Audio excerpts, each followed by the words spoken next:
All right, let's talk about something that's been firing up headlines and sparking some pretty heated debates. Are Democrats fueling attacks on ICE? So, here's what's been going on. In just the past few weeks, there's been a noticeable uptick in violent incidents targeting Immigration and Customs Enforcement, ICE, and Customs and Border Protection, or CBP officers. Just recently, an off-duty CBP officer was shot in the face and forearm while out in Manhattan's Riverside Park. That's not just a random act of violence, it's a direct attack against a federal officer. And that's not the only incident. There were ambushes on federal immigration officers in Texas. In Portland, July 4th, protests outside an ICE facility turned ugly, with clashes between protesters and officers.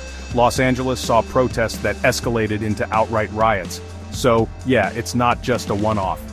House Republicans are pointing the finger squarely at Democrats.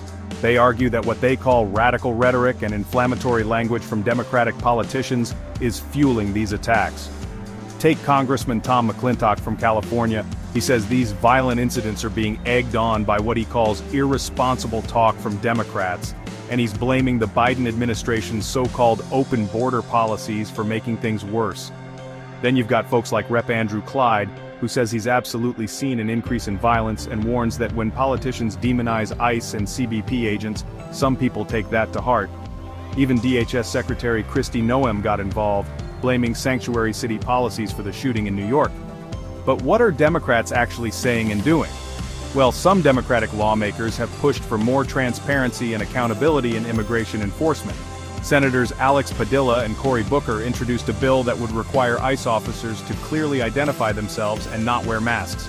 In Los Angeles, Mayor Karen Bass signed orders to limit ICE deportation raids, calling them unconstitutional and reckless.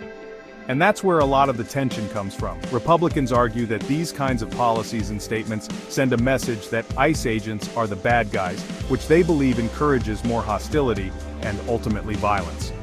Democrats, on the other hand, say they're just trying to protect immigrant communities from aggressive enforcement and uphold constitutional rights.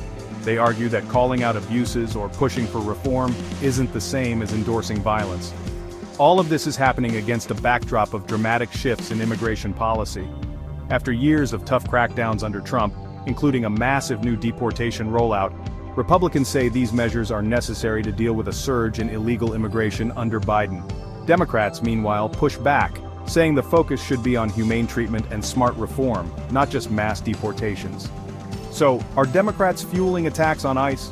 That kind of question, honestly, depends a lot on where you stand politically.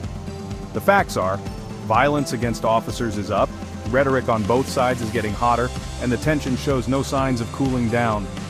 What's clear is that words carry weight.